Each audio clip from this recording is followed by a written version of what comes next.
एक अभंग म्हणूया आणि सुरुवात करूया आपण. श्रीराम बोला, श्रीराम बोला, श्रीराम बोला, किती मंत्र हा सोपा, किती मंत्र हा सोपा. भवडोही हा संसार सारा, क्षणिक तुम्ही सावध रहा. भवडोही हा संसार सारा, क्षणिक तुम्ही सावध रहा. घालील हा छापा, घालील हा छापा, घालील हा छापा, किती मंत्र हा सोपा, किती मंत्र हा सोपा. उठता बसता कार्य करिता, वदनी राम नाम बोला. उठता बसता कार्य करिता, वदनी राम नाम बोला. खर्च लागतो का, खर्च लागतो का, खर्च लागतो का, किती मंत्र हा सोपा, किती मंत्र हा सोपा. महापातकी वाल्या कोळी, उलट्या नामे पापे जाळी. महापातकी वाल्या कोळी, उलट्या नामे पापे जाळी. वाजविला डंका, वाजविला, वाजविला डंका, किती मंत्र हा सोपा, किती मंत्र हा सोपा. सदाशिव हा विष प्याला, दाह त्याचा शीतल झाला. सदाशिव हा विष प्याला, दाह त्याचा शीतल झाला. वदता नाम जपा, वदता नाम जपा, वदता नाम जपा, किती मंत्र हा सोपा, किती मंत्र हा सोपा. चोरही लुटतील सर्व काही, हृदयी राम नाम राही. चोरही लुटतील सर्व काही, हृदयी राम नाम राही. नाही भय धोका, नाही भय धोका, नाही भय धोका, किती मंत्र हा सोपा, किती मंत्र हा सोपा. ब्रह्मचैतन्य सांगती सर्व लोका, घालवू नका जन्म फुका. ब्रह्मचैतन्य सांगती सर्व लोका, घालवू नका जन्म फुका. पुन्हा नाही मौका, पुन्हा नाही मौका, पुन्हा नाही मौका, किती मंत्र हा सोपा, किती मंत्र हा सोपा. श्रीराम बोला, श्रीराम बोला, श्रीराम बोला, किती मंत्र हा सोपा, किती मंत्र हा सोपा, किती मंत्र हा सोपा. मी तर डॉक्टर देशपांडे यांना विनंती करते की त्यांनी निरूपणाला सुरुवात करावी.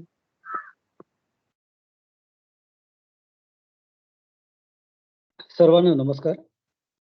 ब्रह्मानंदम परमसुखदम केवलम ज्ञानमूर्तिम द्वंद्वातीतं गगनसदृशं तत्त्वमस्यादिलक्ष्यम् एकं नित्यं विमलाचलं सर्वधी साक्षिभूतं भावातीतं त्रिगुणरहितं सद्गुरुं तं नमामि.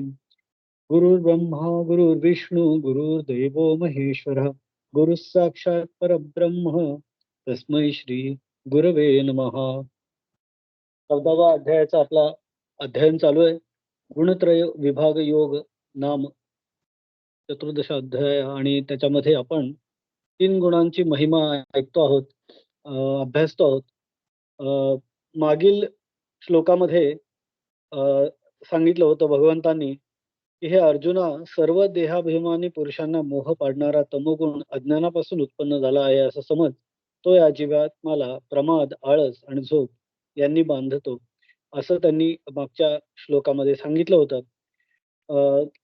आणि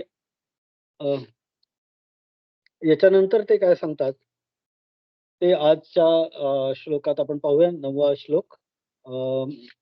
मी डॉक्टर स्वाती यांना विनंती करतो की त्यांनी 9व्या श्लोकाचं वाचन करावं. सुचेता करणार आहे. हा, सुचेता? करूया.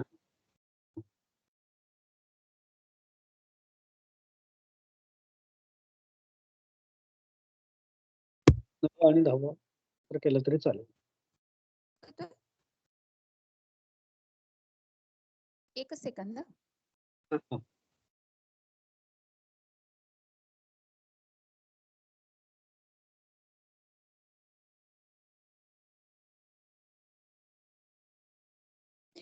नमस्कार, आवाज ऐकू येतोय? हा, येतो येतो. 9वा आणि 10वा श्लोक ॲक्चुअली माऊलींच्या ओव्यांमध्ये एकत्र आहे. तर हे दोन्ही श्लोक आणि त्यावरच्या माऊलींच्या ओव्यांचं वाचन केलं तर चालेल का? हो, हो. चालेल, चालेल. Okay, okay. सत्वं सुखे संजयति रजः कर्मणि भारत ज्ञानमावृत्य तु तमः प्रमादे संजयत्युत रजस्तमश्चाभिभूय सत्वं भवति भारत रजः सत्वं तमश्चैव तमः सत्वं रजस्तथा परिहरुनी कफवात जै देही आटोपे पित्त तै करी संतप्त देह जेवी का वरिष आतप जैसे जीर्णोनी शीतची दिसे तेव्हा होय हिव ऐसे आकाश हे नाना स्वप्न जागृती लोपुनी ये सुषुप्ती तै क्षणु एक चित्तवृत्ती तेची होय तैसी रजतमे हारवी जै सत्व माजू मिरवी तै जीवा करवी म्हणवी सुखिया नामी तैसेची सत्वरज लोपुनी तमाचे भोज वळघे तै सहज प्रमादी होय तयाची गा परिपाठी सत्व तमाते पोटी घालून जेव्हा उठी रजोगुण तेव्हा कर्मा वाचुनी काही आन सौंदर्यची नाही ऐसे मानी देही देहराजू त्रिगुणवृद्धी निरूपण ती श्लोकी सांगितले जाण आता सत्वादी वृद्धी लक्षण सादर पुरिसा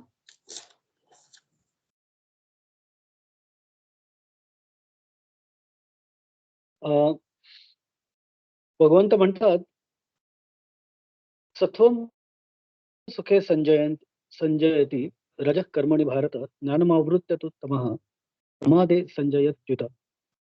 याचा अर्थ काय, की हे भारत म्हणजे अर्जुनाला दिलेलं नाव आहे, की हे अर्जुना सत्वं सुखे संजयती म्हणजे सत्वगुण सुखामध्ये प्रवृत्त करतो किंवा तुम्हाला नियुक्त करतो. रजः कर्माणि त्याचबरोबर रजोगुण कर्मामध्ये प्रवृत्त करतो. तमत्व आणि तमोगुण ज्ञानम आवृत्य म्हणजे ज्ञानावर आवरण घालून प्रमादे उत संजयती प्रमादामध्येच प्रवृत्त करतो. म्हणजे प्रत्येक गुणाचं फळ काय याबद्दल थोडंसं याच्यामध्ये भाष्य आलेलं आहे, थोडक्यात आलेलं आहे. त्याच्याबद्दल आपण थोडंसं बघूयात. सत्वम सुखे संजयती सत्वगुण सुखामध्ये प्रवृत्त करतो. तमोगुण रजोगुण कर्मामध्ये प्रवृत्त करतो आणि तमोगुण ज्ञानावर आवरून घालून मग प्रमादामध्ये प्रवृत्त करतो, असे भगवंत सांगतात. म्हणजे सत्वगुण सुखाला, रजोगुण कर्मांना आणि तमोगुण ज्ञानाला झाकून प्रवृत्त करतो. असे हे प्रकृतीचे तिन्ही स्वाभाविक गुण जे आहेत त्रिगुण त्याच्याबद्दलची एक गोष्ट आधी मला एक आठवली. मला वाटतं मागे कधी याची चर्चा झाली असेल. पण परत एकदा मी थोडीशी उद्धृत करू इच्छितो. ती गोष्ट म्हणजे जड भरताची गोष्ट. भरत म्हणून राजा होता. अतिशय पराक्रमी राजा होता आणि अतिशय सात्विक मनोवृत्तीचा पण होता. पराक्रम त्यांनी खूप केला, खूप राज्य वाढवलं, मोठं केलं आणि तो अगदी दिग्विजयी राजा होता. म्हणजे त्याच्यामधला रजोगुण मोठ्या प्रमाणात होता. आपण गुणांच्या परिप्रेक्ष्यामध्ये त्याचं वर्तन बघूयात आयुष्यातलं घडलेलं. आणि त्याला हळू या सात्विक गुण त्याचा जसा वाढत चालला, तसं त्याला हळू या गोष्टींचं पझेस करणं म्हणजे राज्य वाढवणं, राज्याचं सीमा वाढवणं, अ, अ, धन, संपत्ती, म्हणजे भूमी याची लालसा हळू कमी व्हायला लागली आणि मग तो हळू त्या प्रवृत्तीकडे सत्व प्रवृत्तीकडे आणि सत्विक प्रवृत्तीकडून निवृत्तीकडे जाऊ लागला. सर्वसंग परित्याग करून तो गंडकी नदी नजीकच्या एका ऋषींच्या आश्रमामध्ये राहायला आला. सगळं राज्य सोडून मुलाबाळांकडे देऊन तो तो अ, अ, एका ऋषींच्या आश्रमात राहायला आला. आता ॲक्चुअली त्यांनी सर्व संग परित्याग केला होता. म्हणजे खरं सगळ्या गोष्टी मोह, इतकं ऐशो-आराम, इतकी श्रीमंती, इतकं मान, सन्मान, सगळी सुख पायाशी लोळण घालत होती. तेव्हा ते सगळं सोडून अगदी साध्याशा ऋषींच्या आश्रमात तो राहायला आला भरत राजा. आणि म्हणजे निवृत्ती ची निवृत्तीचा शोध घेत तो इथपर्यंत आला होता. आणि खरं तर त्यांनी सगळं सोडलं होतं. म्हणजे पूर्णपणे सगळं सोडूनच तो तिथं राहत होता. पण एकदा काय झालं, की हा आश्रम होता नदीकाठी, गंडकी नदीच्या काठी होता. नदीकाठी त्या आश्रमाच्या जवळपास हरणांचे कळप होते, वन्य पशु, पक्षी सगळं काही तिथं होतं.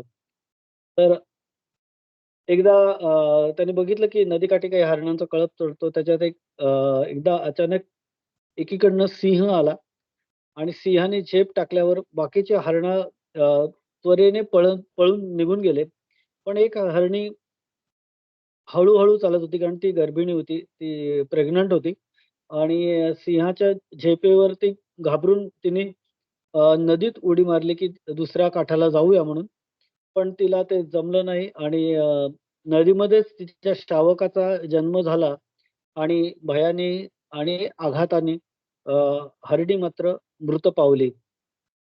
आता या शावकाला बघून आणि हरणीची ही अवस्था बघून याचं भरत राजाचं मन द्रवलं. मन इतकं द्रवलं की त्यांनी ते शावक स्वतः त्या शावकाला वाचवलं, त्या पाण्यातनं ताब्यात घेतलं आणि तो शावकाला वाढवू लागला. वाढवू लागला, त्याची काळजी घेऊ लागला. त्याची आई त्याला नव्हती. त्याला तो बाहेरचं दूध पाजून त्याला त्यांनी जिवंत ठेवलं. त्याला त्याची काळजी घ्यायला लागला. म्हणजे एकीकडे स्वतःच्या मुलाबाळांना सोडून, सगळ्या कम कुटुंबाला सोडून, सगळ्या सुखांना सोडून तो आश्रमात आला होता, ठरवून की सर्व संग परित्याग करायचा. आणि इथं पुन्हा त्याचा कदाचित तो रजोगुण वाढला असावा किंवा काय, पण तो त्या शावकाला वाढवायला लागला. तो त्या शावकामध्ये गुंतून पडला. आता तो शावकच होता. तो हळू मोठा झाला. मोठा झाल्यावर अ, अ, मोठा होत असताना त्याची इतकी काळजी भरताने घेतली होती, की तो खातोय काय? तो चालतोय कसा? त्याला काही अडचण नाही ना? त्याच्यावर कोणी अटॅक करत नाही ना? त्याला कोणी त्रास देत नाही ना? दुसऱ्या कुठल्या प्राण्याचा, कुत्र्याचा, मांजराचा, याचा त्याचा काही त्याला त्रास होत नाहीये ना? त्याच्या जीवाला काही धोका नाही ना? इतकी सारखी काळजी तो घेत असे. आणि त्याच्या मोहात, त्याच्या विचारात तो अगदी अ, खूप गुंतून गेला होता. पण एकदा काय झालं, की शावक एकीकडनं असाच हरणांचा कळप आला आणि त्याच्याबरोबर तो शावक नकळत त्या कळपाबरोबर तो निघून गेला. शावकच तो त्याच्या फ्रॅटर्निटीमध्ये, त्याच्या ब्रदरहूडमध्ये तो त्याच्या निघून गेला. पण इकडं भरत राजा मात्र अस्वस्थ झाला. त्या आश्रमातच तो होता, पण तरी तो अस्वस्थ झाला. त्याच्या शावकाच्या मोहाने, विचाराने तो कुठे गेला असेल, त्याला काय झालं असेल, तो कसा आहे, वगैरे असा विचार करत तो अत्यंत दुःखी झाला आणि इतका तो त्याच्या प्रेमात होता, की इतकी त्याला काळजी होती, की या चिंतेत आणि दुःखातच त्यांनी त्या आश्रमात स्वतःचा देह ठेवला भरत राजांनी. आता हा रजोगुणच असावा. त्याच्या दुसरा जन्म तेव्हा त्याचा जेव्हा झाला, तेव्हा त्याला ती मुक्ती मिळाली नाही. कारण किती सर्वसंग परित्याग केला तरी कुठेतरी मोहाच्या धाग्यात तो अडकला आणि परत त्याला जन्म मिळाला. दुसरा जन्म त्याला हरणाचा मिळाला. गंडकी आश्रमाच्या आसपास ते हरीण त्याला पूर्वजन्माचं थोडंसं स्मरण होतं. म्हणजे भरत राजा जरी हरणाच्या रूपात पुढच्या जन्मात जन्माला आला, तर त्याला थोडंसं स्मरण होतं. कारण तो अत्यंत सात्विक होताच मुळापासून. अत्यंत सात्विक होता. पण कुठेतरी रजोगुण वाढला आणि त्याला तो पुन्हा जन्म मिळाला. तो गुणातीत होऊ शकला नाही किंवा सत्वगुणावर पण तो सत्वगुणाच्या आसक्तीवर तो विजय मिळवू शकला नव्हता मागच्या जन्मात. त्यामुळे तो हरीण झाला. आता हरणाच्या एकदम छान हिरव्यागार जंगलातल्या कळपात वगैरे राहण्यापेक्षा त्याच्यात एक सात्विक भाव आधीच असल्यामुळे तो गंमत म्हणजे त्या गंडकी आश्रमाच्या जे ऋषींचा आश्रम होता त्याच्या जवळपासच येऊन तो राहिला. कारण त्याला जरी तो हरिणाच्या रूपात असला, तरी त्याला वाटत होतं की त्याला सत्संग मिळावा, चांगल्या गोष्टी कानावर पडाव्यात आणि त्याच्यातला सात्विक भाव अजून वाढावा आणि ती लालसा त्याला होती आणि ती त्याची मनोकामना होती, की त्याला या वेळेला तरी त्याने पूर्णपणे सर्वसंग परित्याग करावा आणि त्याच्यातनं तो मोकळा व्हावा. पण पुन्हा त्यासाठी या सत्संगाच्या आसक्तीमुळे तो त्या आश्रमाच्या जवळ आला. त्या आश्रमाच्या जवळपास तितकं काही त्याला पोषक असं खायला नव्हतं. रुखं-सुखं खाऊन तो तिथं जगला आणि हरणाच्या रूपातनं त्यांनी त्याचा तिथं देह ठेवला. पण कदाचित ही आसक्ती किंवा हे जे रजोगुण असेल त्याच्यामुळे पुन्हा त्याला पुढचा जन्म मिळाला. आता यावेळचा जन्म भरताचा जो होता, तो एका ब्राह्मणाच्या घरी जन्मला पुरोहिताच्या गोत्र अंगिरस ब्राह्मणाच्या घरी त्याचा जन्म झाला. आता यावेळेला त्यांनी ठरवलं, की आता यावेळेला या जन्मात कारण त्याला त्या स्मरण त्याच्या मागच्या जन्मांचं होतं. त्याच्या सात्विक भावांचं म्हणजे त्याचं सात्विक गुणांचं अकाउंट बँक बॅलन्स एवढा मोठा होता, की जरी त्यांनी नवीन-नवीन जन्म घेतले, तरी त्याला ते पूर्वीचं त्याचं आठवत असे आणि मागच्या जन्मात मी काय ज्या चुका केल्या आहेत, ते ह्या जन्मात मी करणार नाही. असं त्यांनी आता यावेळेला ठरवलं. म्हणजे त्याने तो म्हणला, की मी राजा असताना मी सगळं सोडलं होतं. पण यत्कश्चित कुठल्यातरी हरिणाच्या मी मोहात पडलो आणि मला दुसरा जन्म मिळाला. त्या हरीण असताना पण मी पुन्हा अ, हे सात्विक गोष्टी ऐकण्याच्या अ, सत्संगाच्या आसक्तीत मोहात पडलो. म्हणून मला पुन्हा हा जन्म मिळाला. आता यावेळेला मी काय करेन, मी अजिबात कुठल्याच गोष्टीची आसक्ती ठेवणार नाही. मी अजिबात कुठल्याही सत्संगाच्या मोहात पडणार नाही. मी पूर्णपणे विरक्त होईन, असा मी प्रयत्न करेन, असं तो म्हणला. तो वेदशास्त्र शिकला नाही. कर्मकांड नको म्हणला. ब्राह्मणाच्या घरात होता, पण कर्मकांड नको म्हणला, वेदशास्त्र नको म्हणला. मंत्रस्मरण जाणून-बुजून त्याने केलं नाही. दिवसेंदिवस तो अंघोळ करायचा नाही, स्नान करायचा नाही, संध्या करायचा नाही, पडून राहायचा. त्याचे वडील त्याच्यावर इतके वैतागले, की ते शेवटी त्याला जड भरत असं म्हणायला लागले. अत्यंत आळशी आणि बिनकामाचा काही उपयोगाचा नाही. असा तो मुलगा आपल्या पोटी जन्माला आला, असं वडिलांना वाटलं आणि त्यांनी त्याचं नाव जडभरत ठेवलं. असा त्याचा स्वभाव झाला, की त्याच्यावर सुख-दुःखाचा प्रभाव नाही, मान नाही, अ, अपमान नाही, थंडी नाही, उष्णता नाही, कशाचीच त्याला जाणीव नसायची. आणि अ, त्यामुळे तो अगदी विरक्त, इनर्ट म्हणतात तसा झाला होता. काम तो करायचा, पण काम करून अलिप्त होऊन त्याच्याबद्दल त्याची अपेक्षा नाही ठेवायची. म्हणजे तो फळाची अशी फलासक्ती ठेवायची नाही, असंही त्याने ठरवलं होतं. त्यामुळे तो म्हणाला, की मी फलासक्ती ठेवणार नाही. त्यामुळे तो काम करायचा, पण अलिप्त होऊन त्याला मिळेल ते तो खायचा. पण त्याच्याबद्दल त्याची आवड वगैरे अशी नव्हती. कधी-कधी चुकला, काही त्याच्या राहणीमानाने लोकांनी त्याला काही शिव्या घातल्या, दुरुत्तरं केली, तरी तो त्याला उलट उत्तरं द्यायचा नाही. आणि कुठलाही राग, लोभ हा त्याच्यावर नव्हता. आणि अशातच हे अशा प्रकारे जन्म कंठत असताना वडील त्याला जड भरत म्हणत असताना वडील वडील एके दिवशी वारले. ते वारल्यावर भरताच्या मोठ्या भावाने त्यांच्यावर वडिलांवर संस्कार वगैरे केले. आणि आता याच्यानंतर भरताचं आयुष्य अजूनच डिफिकल्ट झालं, अवघड झालं, की त्याच्याकडे भाऊ दुर्लक्ष करत असत. त्याला अतिशय कधान्न खायला द्यायचे. म्हणजे भाताचं तूस असेल, भुसा असेल, उडदाची सालं असतील, अगदी भांड्यांना जळून चिकटलेलं अन्न असेल, असं सगळं जे कोणी खाणार नाही मनुष्य, अशा प्रकारचं अन्न ते त्याला देत असत. तरीसुद्धा तो त्याच्याबद्दल राग धरत नसे, तिरस्कार करत नसे. तो ते अमृत म्हणून ते अन्न खायचा. कुणावरही ओरडायचा नाही, आरडायचा नाही, चिडायचा नाही. एकदा असं झालं की अ, सिंधू देशातील राजा रहुगुणची पालखी कपिल मुनींच्या आश्रमाकडे चालली होती आणि ही पालखी ज्या रस्त्यावरून जात होती, त्या रस्त्यावरच कुठेतरी हा जडभरत बसलेला होता. यावेळेला काय झालं की ते 4 जे भोई असतात, त्यातला एक भोई काहीतरी दुखापतीमुळे चालू शकला नाही आणि एक भोई कमी पडत होता. मग हे ते जे इतर भोई एका चौथ्या माणसाच्या शोधात असताना त्यांना हा जडभरत रस्त्यावर दिसला. मग तो असा तसा तब्येतीने धडधाकट होता. मग त्यांनी सांगितलं की विचारलं की "तू अ, हात देशील का?" तर तो तो अतिशय मदत करायला तत्पर होताच त्याने हात दिला.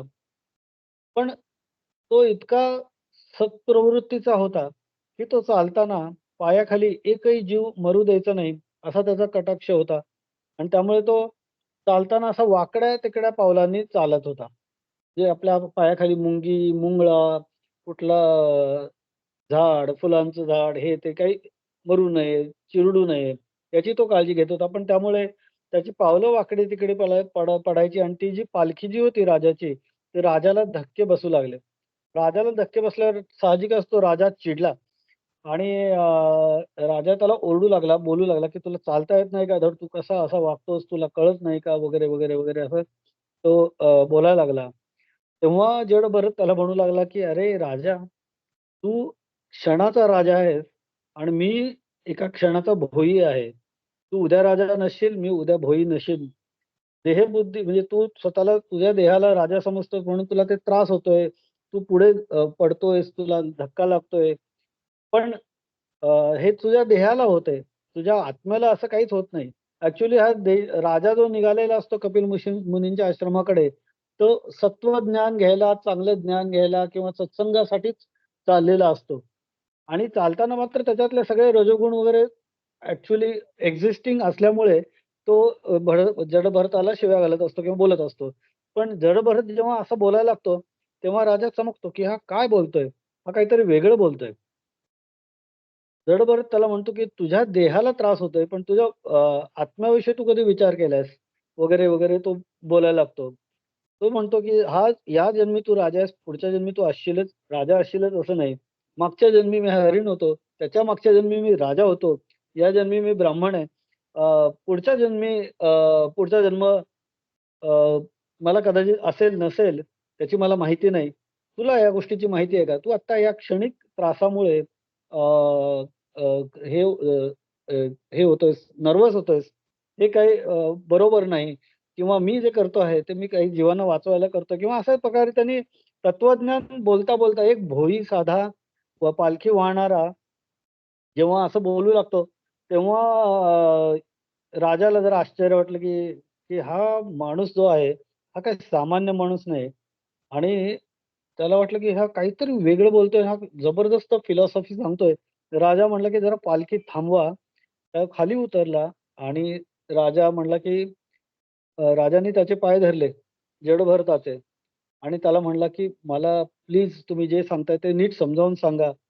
मी ॲक्चुअली चांगलं काहीतरी समजून घ्यायला, सत्संग समजून घ्यायला, सद्गुण समजून घ्यायला मी गुरूंकडे निघालो होतो. पण मला असं जाणवतं, की तुम्हीच मला काहीतरी चांगलं सांगू शकाल आणि तुम्ही मला गुरु करा असं. म्हणजे मला तुम्ही माझे गुरु व्हा."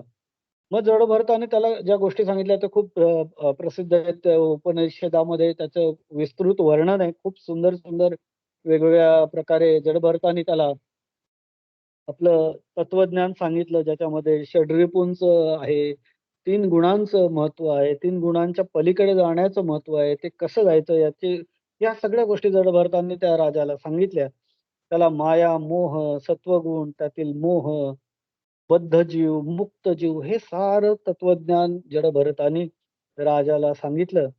अहंकाराविषयी सांगितलं, पंचेंद्रिय, कर्मेंद्रिय, त्यांचा प्रभाव त्याच्याविषयी सांगितलं. त्यांचे संवाद फार सुंदर झाले आणि हे सगळं ज्ञान जेव्हा जडभरतानी या राजाला दिलं, तेव्हा आणि तो शांत झाला, तेव्हाच तो त्या क्षणापासून सर्व बंधनातून मुक्त झाला, तो कायमचा. अशी ही जडभरताची गोष्ट. म्हणजे एक लक्षात घ्यायला पाहिजे, की मी कितीही ठरवलं, की मी सत्वगुणी होईन, म्हणजे मी चांगला होईन, मग नेक्स्ट टाईम मला कुठला जन्म नाही, मी मुक्त होईन वगैरे, वगैरे. तर ते एवढं सोपं नाही हे जडभरताच्या गोष्टीमधनं लक्षात येतं, की हे ॲक्चुअली एक अतिशय छोटासा एक मोठी नदी आहे मोहाची. आणि त्याच्यावरचा अगदी छोटासा ब्रिज आहे असं इमॅजिन करा. ते अगदी छोटासा असा लाकडी ब्रिज आहे ज्याच्यामध्ये थोडी-थोडी लाकडं आहेत आणि थोडेसे दोर आहेत. जरा कुठेतरी पाय सरकला, की आपला तोल जातो. तसा तत्वगुणांची जरी समजा हा ब्रिज असेल, तरी जरा कुठेतरी सरकला, आपली गती वाढली किंवा आपल्याला काही त्याच्यात चूक झाली, की आपण रजोगुण आणि तमोगुणाकडे वळतो आणि तिथंच आपलं गडबड होते आणि आपलं गणित सगळं चुकतं. त्यामुळे या श्लोकात भगवंत काय सांगतात, की सत्वं सुखे संजयती. सत्वाने काय घडतं? तर सुखामध्ये माणूस प्रवृत्त होतो. रजोगुणाने कर्मामध्ये माणूस प्रवृत्त होतो आणि तमोगुणामध्ये ज्ञान जे खरं आहे ते लपवलं जातं. ते लपवून प्रमाद करायला माणूस प्रवृत्त होतो. असं यांनी सांगितलेलं आहे. अ, भगवंतांनी सांगितलेलं आहे. आता साधारण त्याचा ढोबळमानाने अर्थ बघूया, की काय साधारणतः ते 3 गुण म्हणतात. आपल्याला बरचसं माहिती आहे. पुन्हा एकदा रिव्हिजन टाइप असं होईल. प्रकृतीचे 3ही स्वाभाविक गुण जे आहेत सत्व, रज, तम त्याचे परिणाम काय आहेत? तर सत्व हे सुख मिळवून देणे किंवा सुख मिळवणे किंवा सुख देणे हे सत्व गुणाचे एक फेस व्हॅल्यू म्हणता येईल. की त्याच्यात सत्व असणारा सात्विक माणूस सुख मिळवतो आणि सुख देतो सुद्धा. रजोगुणी माणूस काय करतो? कर्म करत राहतो. सतत कर्म करत राहतो. तमोगुणी माणूस काय करतो? की ज्ञानाला झाकून ठेवतो आणि प्रमाद करतो. प्रमाद म्हणजे चुका, प्रमाद म्हणजे आळस वगैरे, वगैरे. आता या सुख मिळवून देणं म्हणजे सत्वगुणामध्ये माणूस काय करतो? तो इतरांच्या सुखासाठी काम करणे, इतरांच्या सुखासाठी चांगलं वागणे, इतरांच्या सुखासाठी चांगलं बोलणे हे करतो. सत्वगुणी माणूस काय करतो? इतरांना न दुखावणे, इतरांना त्रास न देणे, इतरांना इजा शारीरिक, मानसिक न करणे यासाठी प्रयत्न करतो. सत्वगुणी माणूस स्वधर्म पाळण्याचा प्रयत्न करतो. आणि रजोगुणी माणूस काय करतो? तर रजोगुणी माणूस सतत कार्यरत स्वतःला ठेवतो. स्वतःचा कार्यभाग साधत राहतो. तो स्वधर्म पाळतो. सत्वगुणी माणूस पण स्वधर्म पाळतो, रजोगुणी माणूस पण स्वधर्म पाळतो. पण सत्वगुणी माणसाचा स्वधर्म पाळणं आणि रजोगुणी माणसाचा याच्यात थोडासा फरक असतो. रजोगुणी माणूस स्वधर्म पाळताना स्वतःचं नाव, पैसा, इस्टेट, प्रतिष्ठा हे जपण्यासाठी सुद्धा वाटेल ते, लागेल ते करत राहतो. आणि सत्वगुणी माणूस मात्र स्वधर्म पाळताना अगदी फळासाठी फार डेस्परेट नसतो. आणि या दोघांच्या विरुद्ध तमोगुणी माणूस काय करतो? तर तो स्वतःला कर्तव्यापासून दूर नेतो. तो इतरांना दुखावतो, इजा करतो, शारीरिक, मानसिक इजा करतो. स्वतःचंही नुकसान करतो आणि अधर्म करतो. जे आपला स्वधर्म आहे तो करत नाही, अधर्म करतो. असा सत्वगुणी, रजोगुणी आणि तमोगुणी माणसाचं फेस व्हॅल्यूवरची कामं आहेत. सत्वगुणी माणूस कसा असतो? की आपल्या कर्माने तो संतुष्ट असतो, सुखी असतो, समाधानी असतो. जसं की एखादा तत्वज्ञानी असेल, एखादा शिक्षण तज्ञ असेल, एखादा डॉक्टर, इंजिनियर, शास्त्रज्ञ, शिक्षक, आपापल्या ज्ञान क्षेत्रात अ, रत असणारा, संलग्न असणारा आणि त्यावर समाधान मानणारा असा असतो. तो अ, सत्वगुणी. रजोगुणी माणूस काय करतो, की सकाम कर्मांमध्ये संलग्न असतो. म्हणजे जेवढं तो काम करतो, पण त्याला फळ अपेक्षित असतं. त्याला त्याचे रिटर्न्स मिळणं अपेक्षित असतं. शक्य तेवढं धन मिळवायचं, शक्य तेवढा पैसा मिळवायचा, याच्यावर त्याचा फोकस असतो. सकाम कर्मांमध्ये संलग्न असतो रजोगुणी माणूस. मग तो हा रजोगुणी माणूस म्हणजे अगदीच वाईट वागतो असं नाही. तो सत्कार्याकरता काम करतो, नाव होण्याकरता काम करतो, प्रसिद्धीसाठी करतो. तो या सगळ्या मिळवलेल्या पैशाचा तो सत्कार्यासाठी, प्रसिद्धीसाठी, नावासाठी वापर करतो. या पैशाचा तो गणिती वापर करतो. म्हणजे कॅल्क्युलेटेड यूज ऑफ मनी. कशासाठी? की नाव, पैसा, प्रसिद्धी वगैरे, वगैरेसाठी. म्हणजे तो रुग्णालय बांधेल, तो धर्मार्थ काम करेल, तो संस्थांना मदत करेल, दानधर्म करेल. पण ते त्याच्या प्रसिद्धीसाठी किंवा नावलौकिक होण्यासाठी किंवा आपलं समाजातली पत वाढावी यासाठी तो अपेक्षा करेल, असा रजोगुणी माणूस असतो. आणि तमोगुणी माणूस काय करतो, की तमोगुणी माणूस हा एकतर पहिलं म्हणजे तो ज्ञान झाकून ठेवतो. अज्ञान, राग, लोभ, द्वेष, मत्सर हे उघडपणे तो करत राहतो. प्रमाद, चुका करतो.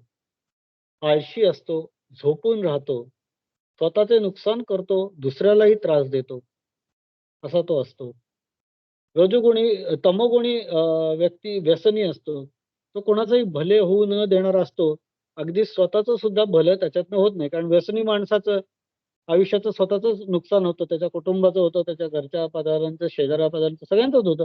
पण त्याचं स्वतःचंही नुकसान होत असतं. पण त्याला ते अवेअरनेस नसतो. कारण तो अवेअरनेस किंवा ते ज्ञान आहे, ते ऑलरेडी झाकून ठेवलेलं असतं. त्यामुळे ज्ञानम आवृत्य असं ते प्रमाद असा तो प्रकट करत असतो. पण त्यामुळे तो कधी वेळेवर काम करत नाही, अपेक्षेप्रमाणे काम करत नाही, अचूक काम तो करत नाही, तमोगुणी माणूस. आता मग या तिघांमध्ये फरक काय पडतो, की हे जे स्वधर्म अगदी सात्विकपणे काम करणारे सत्वगुणी जे असतात, अ, व्यक्ती असतात, ते दान देताना सुद्धा या हाताचं त्या हाताला कळू देत नाहीत. कुठलाही त्याचा म्हणजे हे करत नाहीत, गवगवा करत नाहीत किंवा त्याची प्रसिद्धी करत नाहीत आणि त्याच्यात ते सुखी असतात. त्यामुळे ते सुखी समाधानी असतात. स्वांत सुखाय असतात, समाधानी असतात. रजोगुणी माणसं कसे असतात, की ते कंडिशनल सुखी असतात. म्हणजे सशर्त सुख असं ते मिळवतात त्यांच्या कामातून. हे कंडिशनल सुख म्हणजे काय, की यश मिळाला, येस आय एम हॅपी. पैसा मिळाला, येस आय एम हॅपी. प्रसिद्धी मिळाली, येस आय एम हॅपी. असं सगळं त्यांचं काम असतं. मग त्याच्यासाठी ते थोडंसं म्हणजे मोकळा हात ठेवतात. पण कंडिशनल सुख, सशर्त सुख असं ते मिळवतात. याउलट सद्गुणी माणूस हा सत्वगुणी माणूस हा बिनशर्त सुख मिळवतो, स्वांत सुखाय असतो. आणि तमोगुणी माणूस त्याच्या जीवनात सुख-शांतीचा नायनाट झालेला असतो. त्याच्याकडे सुख, शांती हा प्रकार नसतोच. ते सतत ॲजिटेटेड, त्रस्त, संत्रस्त आणि चिंता आणि आळस याच्यामध्ये अडकलेले असतात. सत्वगुणी माणूस जो असतो तो कार्यशील असतो, कष्टाळू असतो, पण स्थिर असतो. म्हणजे कार्यशील असतो, कष्टाळू असतो, पण स्थिर असतो. याच्या अगेन्स्ट रजोगुणी माणूस हा अति कार्यशील असतो. सतत कार्य, अति कार्यशील. कष्टाळू तोही असतोच, खूप कष्ट करतो. पण तो अस्थिर असतो. मनाने अस्थिर असतो. आणि तमोगुणी माणूस जो असतो तो आळसासाठी उत्सुक असतो. कंटाळा हा त्याचा स्थायी भाव असतो. याच्यामुळे काय होतं, की सत्वगुणी माणूस हा सकारात्मक विचार करतो. रजोगुणी माणूस सुद्धा सकारात्मक विचार करतो. पण तमोगुणी माणूस हा जास्ती करून नकारात्मक विचार करतो. आता याच्यातला रजोगुणी माणूस हा थोडासा दोन्ही डगरीवर पाय ठेवणारा असतो, की त्याच्यात थोडे सकारात्मक विचार म्हणजे सात्विकता असते. पण त्याची जी कंडिशनल सुखाची अपेक्षा आहे, ते जर मिळालं नाही, तर तो दुःखी होऊ शकतो. त्यामुळे तो कुठेतरी तमोगुणाचा त्याच्यामध्ये प्रभाव दिसू शकतो. आणि तमोगुणी माणूस हा नकारात्मक विचारांनी बद्ध झालेला असतो. सत्वगुणी माणसाच्या बाबतीत कुठलाही लाभ न पाहता दुसऱ्याच्या मदतीसाठी काम करण्याचा स्वभाव त्याचा असतो. अधिक काम करण्यासाठी तो सबबी शोधत असतो. त्याला चांगलं काम करायचं असतं, अधिक काम करायचं असतं, पण त्याची काही कुठली अपेक्षा फारशी त्याच्याबद्दल नसते.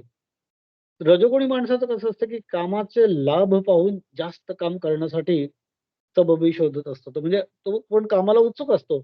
पण त्याला जास्त काम करण्यासाठी तो कामाचा एक लाभ काय मिळणार आहे, तो बघत असतो तो. त्याच्याकडे त्याचं लक्ष असतं आणि त्याची अचाट कर्मांची अपार आसक्ती असं म्हणतात, ती त्याच्याकडे असते.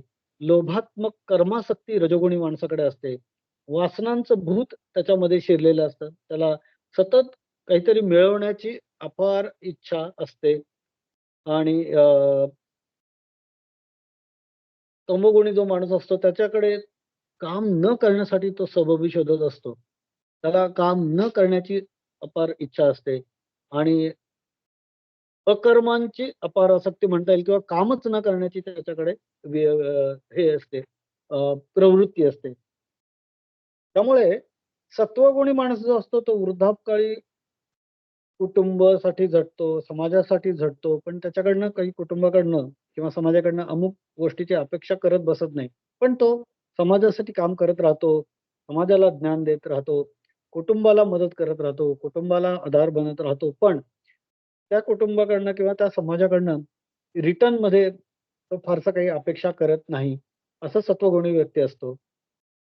रजोगुणी माणूस कसा असतो, की तो वृद्धापकाळी पण मौज-मजा करत राहतो. हे राहिलं, ते राहिलं असं म्हणून एन्जॉय करत राहतो. त्याच्या पूर्ण लालसा संपलेल्या नसतात आणि तमोगुणी माणूस हा वृद्धापकाळी अधिकच निष्क्रिय होतो, अधिकच आळशी होतो, अधिकच कुठलंही काम न करणारा होतो. कारण तो त्याचा पहिल्यापासूनच स्थायीभाव असतो. सत्वगुणी माणसाचं कसं होतं, की तो क्रिएटिव्ह असतो, नवनिर्मितीवादी असतो. सारखं त्याला काहीतरी नवीन चांगलं निर्माण करायची इच्छा असते. पण तो काही अपेक्षेने हे करत नसतो. ती त्याची अंतर्गत उर्मी असते, ऊर्जा असते, ती तो प्रकट करत असतो. एखादा चांगला कलाकार असेल, एखादा चांगला लेखक, एखादा चांगला कवी असेल आणि त्याच्या मनात सात्विकता असेल, तर तो कुठलेही पैसा, प्रसिद्धी याच्यासाठी नाही, तर मनाच्या प्रकटीकरणासाठी या गोष्टीचा एखादा निरपेक्ष कलाकार किंवा लेखक सत्वगुणी असू शकतो. याच्या अगेन्स्ट रजोगुणी जर व्यक्ती असतो, तो क्रिएटिव्ह असतो, तो पण नवनिर्मितीवादी असतो. पण तो मगाशी म्हटल्याप्रमाणे कंडिशनल असतो. त्याच्याकडनं काही त्याच्या मनात या सगळ्या क्रिएटिव्हिटीच्या, या क्रिएशनच्या, या नवीन निर्मितीच्या बद्दल समाजाकडनं, जो जो कोण लाभार्थी असेल त्याच्याकडनं किंवा जो त्याला रिस्पॉन्ड करणारा आहे त्याच्याकडनं काहीतरी अपेक्षा असतात. मग तो सापेक्ष कलाकार किंवा लेखक हे रजोगुणी प्रवृत्तीत मोडतात असं मला वाटतं. आणि काही असे कलाकार आहेत किंवा काही असे लेखक आहेत, की ते फार निरपेक्ष आहेत. ते त्यांनी आपलं त्यांचं लिखाण लिहून निघून गेले पुढच्या प्रवासाला. पण त्यांनी अनेक समाजाला, अनेक भाषांमध्ये त्यांचे विचार असे सोडून गेलेत, की लोकं त्याच्यावर विचार करत बसतात. असे जे आहेत ते सत्वगुणीच लेखक म्हणायला हवेत. तमोगुणी माणूस जो असतो तो नॉन क्रिएटिव्ह असतो. तो काही क्रिएटिव्ह नसतो. त्याला क्रिएशनची भूकच नसते आणि तो दुसऱ्याची क्रिएटिव्हिटी हाणूनही पाडू शकतो. असा तो तमोगुणी असतो. असं या तिघा गुणांच्या प्रवृत्तीतल्या लोकांची फरक असतो. सत्वगुणी माणूस जेव्हा झोप घेतो किंवा जेव्हा विश्रांती घेतो त्याच्याबद्दल त्याचा ॲटिट्यूड कसा असतो, की सत्वगुणी माणूस म्हणतो, की ही झोप कशाला उगीच? हा जेवणात वेळ कशाला घालवायचा? मग तो काय करतो, की भूक लागते म्हणून खायचं, झोप लागते म्हणून झोपायचं, जाणीवपूर्वक व्यायाम करायचा. असे सगळे गुण असतात ते सत्वगुणी माणसाकडे असतात. रजोगुणी व्यक्ती काय करतो? तो म्हणतो, "मी मी राबू? कशासाठी मी राबू? मी बौद्धिक काम करून खूप दमतो आधीच. मी कशाला पुन्हा राबू? मी नाही राबणार. मी कोणाला तरी एम्प्लॉय करेन, मी कोणाला तरी सांगेन, मी कोणाकडनं तरी करून घेईन वगैरे. माझ्याकडे पैसा आहे, माझ्याकडे अमुक आहे, मग त्याच्यातनं हे करून घेईन." अशा प्रकारचे जे प्रवृत्ती तो रजोगुणी प्रकार झाला. खाओ, पिओ और मजा करो और साथ में काम भी करो, अशी प्रवृत्ती असते रजोगुणी माणसाची. म्हणजे तो खातो, पितो, मजा करतो आणि बरोबर सोबत कामही करत असतो तो.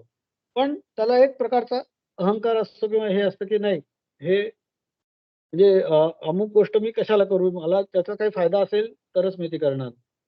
आणि तमोगुणी माणसाचा या बाबतीत काय अप्रोच असतो, की उगाच शारीरिक श्रम करण्यात वेळ फुकट कशाला घालवायचा? मग त्याची मनोवृत्ती कशी काय असते, की खाओ, पिओ और सो जाओ. अशा प्रकारची त्याची प्रवृत्ती असते. त्यामुळे हा याच्यात अडकलेला असतो, या सगळ्या गुणांमध्ये. आता भगवंतांनी सांगितलंय, की हे जे सत्वगुण असतात, की त्यामुळे हे सुखांची सुखांची प्रवृत्ती निर्माण होते. रजोगुणाने कशाची प्रवृत्ती निर्माण होते? तर रजोगुणाने कर्माची प्रवृत्ती निर्माण होते आणि प्रमाद जो आहे तो तमोगुणामुळे निर्माण होतो, हे त्यांनी सांगितलेलं आहे. त्याच्याबद्दल थोडंसं अजून एलॅबोरेशनमध्ये बघूया, की सत्वगुणामध्ये कसं असतं, की साधू संतांची झोप बघा तुम्ही, किती योगनिद्रा असते. म्हणजे अगदी अशी निद्रा असते, की जी एक प्रकारचे जागृत पण योगनिद्रा अशा प्रकारची साधू संतांची झोप असते. रजोगुणी व्यक्तीची झोप म्हणजे पॉवर नॅप म्हणता येईल, तात्पुरती झोप असते. पण खूप झोपलं रजोगुणी माणूस तरी तो अ, चळवळ करतो, खूप धावपळ केली तरी त्याला शांत झोप लागू शकते. अशा प्रकारचं ह्या दोन्ही गुणांचं एकमेकांमध्ये इंटर कनेक्शन पण आहे. तमोगुणी माणसाचं वर्णनच असं करता येईल, की त्याचे 3 क्रायटेरियाज आहेत तमोगुणाचे, ते म्हणजे झोप, प्रमाद आणि आळस. हा आळस जो असतो तो सर्वांना बिघडवतो. म्हणजे तो गुणवंत असेल एखादा व्यक्ती, कलाकार असेल, ज्ञानवंत असेल, एखादा चांगला गुणवंत असेल, काही असेल. त्याला त्याच्या सगळ्या कला, त्याचे सगळे अ, ज्या हे आहेत, ॲसेट्स आहेत, ट्रेट्स आहेत, त्या सगळ्यांना नष्ट करायला किंवा कमी करायला हे झोप, प्रमाद, आळस, प्रोक्रॅस्टिनेशन ज्याला म्हणतात, ते कारणीभूत ठरू शकतात. सत्वगुणाच्या बाबतीत बघायचं झालं तर सत्वगुण म्हणजे जो आहे, की तो जो सत्वगुण सुख मिळवून देतो असं म्हणतात. भगवंत ते का म्हणतात, की अ, सत्वगुणी माणूस स्वधर्माचरण करत असतो. त्याला स्वतःचा स्वधर्म कळतो. म्हणजे what he is for, what he is born for, what he has got his properties आणि तो काय त्याचं इम्प्लिमेंट करणार आहे, हे त्याला त्याचा अवेअरनेस असतो, ज्ञान असतं. त्यामुळे तो स्वधर्माचरण चांगल्या प्रकारे करतो आणि त्यामुळे त्याला त्याच्यामध्ये तो लोकसेवा पण करतो निरपेक्षपणे आणि तो स्वतःचाही संसार चालवतो. म्हणजे प्रपंच नेटका करून तो परमार्थ विवेका साधत असतो. त्यामुळे तो परमसुखाचा आनंद मिळवतो. तो निरपेक्षपणे दानधर्म सुद्धा करत असतो समाजासाठी. त्यामुळे तो अ, एक सुखाचा आनंद मिळवतो. त्यामुळे त्याला ते सुख मिळतं. जे भगवंतांनी सांगितलं, की सत्वगुणामुळे सुखाचं प्रवृत्ती निर्माण होते. जसं की एक उदाहरण दिलंय, की शेतात हळूवार धान्य पेरणं, त्यास खत-पाणी देणं, हे सत्वगुणाची एक ओळख आहे. तर याच्या अगेन्स्ट रजोगुणामध्ये एखाद्या शेतात धान्य फेकून देणं आणि पुढे जाणं, थोडंसं पाणी फवारणं आणि पुढे जाणं, असा रजोगुणाचा प्रकार सांगितला जातो. तर हा त्या दोन्ही मधला फरक असं समजायला पाहिजे. स्वाभाविक स्वधर्माची जाणीव असणं किंवा परिणामांची जाणीव असणं, स्वधर्माची जाणीव असणं, हे सत्वगुणाचं ॲक्चुअली ओळख आहे, असं म्हणता येईल. त्याच्या अगेन्स्ट स्वधर्माच्या बाबतीत म्हणाल, तर रजोगुणाच्या बाबतीत काय होतं, की अचाट कर्मांची अपार आसक्ती असते. भरपूर मी कामं करणार, भरपूर प्रकारची कामं करणार, अशी अपार आसक्ती रजोगुणी व्यक्तीच्या प्रवृत्तीमध्ये असते. त्यामुळे रजोगुणी व्यक्तीचं काय म्हणलंय त्यांनी, की कर्मामध्ये रजः कर्माणि रज रजोगुणी माणूस हा कर्मामध्ये सारखा प्रवृत्त असतो. सारखं अपरंपार कर्मसंग त्याला जडत असतो. वासना, विकार, आवेग सुद्धा त्याला आवर्ता येत नाहीत. म्हणजे समुद्रामध्ये माती ओतून समुद्र बुजवावा, इकडचा डोंगर तिकडं करावा, सहारा वाळवंटात पाणी सोडून तिथं समुद्र आणावा, अशा प्रकारच्या इच्छा, आकांक्षा, म्हणजे ग्रेट ॲस्पायरेशन्स त्याच्या असतात रजोगुणी माणसाच्या. खूप मोठा महत्वाकांक्षी ॲम्बिशियस जे व्यक्ती असतात, त्या अतिशय रजोगुणी असतात आणि त्यासाठी ते जंग पछाडत राहतात, काही ना काही करत राहतात. त्यांना वाटतं, की सतत काहीतरी करत राहावं, स्वतःचं कौतुक व्हायला पाहिजे अशी त्यांची इच्छा असते.